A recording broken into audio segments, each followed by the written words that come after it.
Oleh karenanya, saya ingin memberikan warning, peringatan buat diri saya dan semua. Hati-hati Pak, Bu ya. Hari ini ada upaya untuk menjauhkan umat dari ulama. Ada yang caranya kasar, ada yang caranya halus. Yang caranya kasar, dengan jalan menjelek-jelekkan ulama, mencaci maki ulama, mengumbar kekurangan ulama, memfitnah ulama, melecehkan ulama, mengkriminalisasi ulama, merendahkan ulama. Ini cara-cara kasar yang bisa dilihat secara kasat mata, saudara. Tujuannya apa? Supaya umat tidak lagi menghormati ulama, tidak menghargai ulama, tidak memuliakan ulama, sehingga umat meninggalkan ulama. Inna lillahi wa inna ilaihi raji'un. Tapi ada juga yang caranya halus, saudara. Caranya halus. Caranya nggak kelihatan dia benci ulama.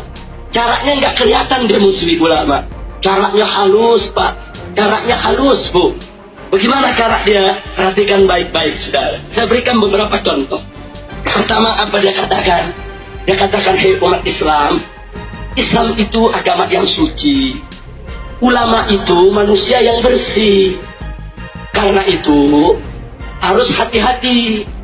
Sedangkan politik itu merupakan ladang yang kotor, penuh intrik. Karenanya agama Islam yang suci, ulama yang bersih, jangan dibawa ke dalam ladang yang kotor, jangan dibawa ke politik. Maka itu jauhkan Islam dari politik, karena politik kotor, Islam itu suci. Karena itu jauhkan ulama dari politik, karena politik kotor, ulama itu bersih. Kelihatannya bagus ya? Ayo jujur, bagus ya? Kelihatannya cinta ulama ya? Ayo kelihatannya cinta ulama ya? Ini halus nih caranya nih. Halus nih saudara. Ini caranya apa? Halus nggak kasar, dia puji Islam, dia puji ulama saudara. Tapi hati-hati saudara. Ini kalimat haqqin yuradu biha batil. Ini kalimat yang hak, tapi tujuannya batil, saudara. Tujuannya apa? Supaya Islam dijauhkan dari politik, supaya ulama-ulama jauh dari politik, agar para bajingan supaya bebas main politik, saudara. Supaya para bajingan seenaknya masuk ke dunia politik untuk mengatur seenaknya bangsa dan negara, bikin undang-undang seenaknya, bikin aturan seenaknya. Nanti kalau mereka sudah berkuasa, masuk menguasai politik, mereka bikin aturan seenaknya, ulama yang ditekan untuk melaksanakannya, saudara. Betul? Betul? Itu saya mau tanya, cara mereka didik tidak? Jahat tidak? Hati-hati, saudara. Maka itu kita jawab di sini. Hei, betul. Islam itu memang bersih. Islam itu memang suci. Betul. Ulama itu memang mulia. Ulama itu dimuliakan Allah. Innama yakhshallah min ibadihil ulama itu memang takut kepada Allah. Allah nyatakan dalam ayat yang lainnya lagi, yarfa'illahu alladhina amanu minkum walladhina utul ilma darajat. Allah meninggikan kedudukan para ulama. Betul, Islam itu suci, ulama itu bersih, Islam itu mulia, ulama itu terhormat. Betul.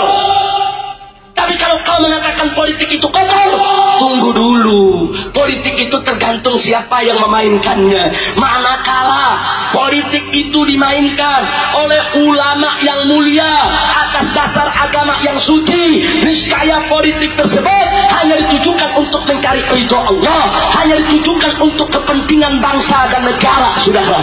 Tapi manakala politik dimainkan oleh para bajingan, dimainkan oleh para pecundang, dimainkan oleh para penjahat, dimainkan oleh para mujrimin, saudara, dijauhkan dari agama, maka politik tersebut hanya akan digunakan untuk kepentingan pribadi, kelompok maupun golongan, dan hanya akan merusak kepentingan bangsa dan negara. Betul? Jadi politik tergantung pemainnya, saudara. Kalau yang main bersih jadi bersih, yang main kotor jadi kotor. kotor, kira-kira jelas tidak? Jelas tidak?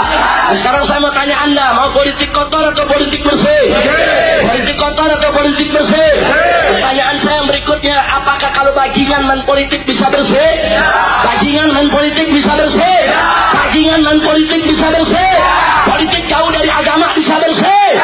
Tidak bisa, saudara. Nah, ini yang penting sekali. Nah, karena itu di zaman sekarang memang penuh dengan fitnah.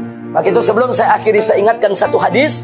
Nabi pernah mengatakan, kama qala Nabi sallallahu alaihi wasallam, sayati zamanun 'alan nas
milenial dan Ustaz.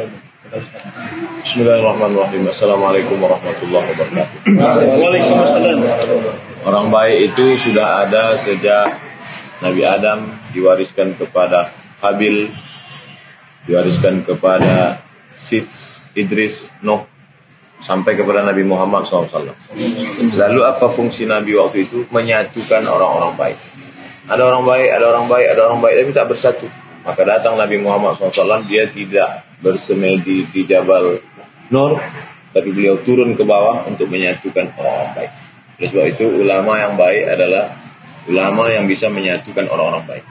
Kalau dengan adanya dia menjadi perekat, seperti besi berani, ketika dia ada, maka besi-besi yang kecil ikut melekat. Itulah ulama. Tapi dengan adanya justru umat terpecah belah, bukan ulama. Yang kedua, ada orang tua yang santun, Abu Bakar Siddiq. Ada anak muda yang gagah perkasa, Umar bin Khattab. Ada anak muda yang cerdas luar biasa, Sayyidina Ali. Ada orang kaya raya, Utsman bin Affan. Bekerja sendiri-sendiri, tak bisa. Maka ketika disatukan menjadi kekuatan yang luar biasa. Di saat Umar bin Khattab dengan tangan yang gagah perkasa mencabut pedangnya, man qala inna Muhammadan qad mata fa'adrib unuqahu. Siapa yang mengatakan Muhammad sudah mati, kupancung kepalanya. Maka datang yang menyejukkan orang tua yang santun, Abu Bakar. Wa ma Muhammadun illa rasul. Muhammad hanya seorang rasul. Qad khalas min qablihi rusul. Rasul-rasul sebelumnya sudah meninggal dunia. Artinya apa? Ada yang panas menggelegar anak muda, ada orang tua yang menyejukkan. Lagi-lagi berjamaah. Yang ketiga, Nabi Musa alaihi salam dengan satu tongkatnya membelah Laut Merah, memancar 12 mata air. Tapi dia tetap minta tolong kepada Allah. Waj'alni waziran min ahli. Berikan aku seorang penolong. Harun akhi, kirim Harun sebagai penolong aku. Nabi Isa alaihissalam yubri'ul akmaha wal abrasa biiznillah. Menyembuhkan orang buta, orang lumpuh dengan izin Allah. Wa yuhyil mauta biiznillah, bisa menghidupkan orang mati dengan izin Allah. Tapi ketika menegakkan agama Allah ini tak bisa sendirian. Wa idh qala Isa ibn Maryam lil hawariyin, ketika Nabi Isa berkata kepada hawariyun, man ansari ila Allah, siapa yang menolong aku menegakkan agama Allah? Wa qala al hawariyun, hawariyun menjawab, nahnu ansarullah, kami akan menolong agama Allah. Nabi Muhammad SAW, apapun yang dia mau dikasih Allah. Wala sawfa yu'tika rabbuka fatardah. Apa yang kau mau kau kasih ya Muhammad. Tapi tetap menegakkan agama Allah. Ini ditolong al-muhajirun wal ansar. Muhajirin, ansar, Abu Bakar, Umar, Utsman, Ali, Talha, Zubair, Aisyah, Asma, Khalid bin Walid, Abdurrahman bin Auf. Lagi-lagi berjamaah. Yang keempat, la tanaza'u, jangan berkelahi. Fatabshalu, kalau kamu berkelahi kamu pasti akan gagal. Wa tadhhaba rihukum, dan kamu akan kehilangan semangat. Yang terakhir, alaikum bil jamaah. Hendaklah dengan berjamaah. Yadullah ma'al jamaah. Tangan Allah. Na'udzubillah. Kita tak masuk kelompok mutasyabihat. Yang dimaksud tangan Allah, Allah akan berikan kekuasaan pada orang yang berjamaah. Mudah-mudahan kita tetap menjaga jamaah ini. Terima kasih. Assalamualaikum warahmatullahi wabarakatuh. Waalaikumsalam.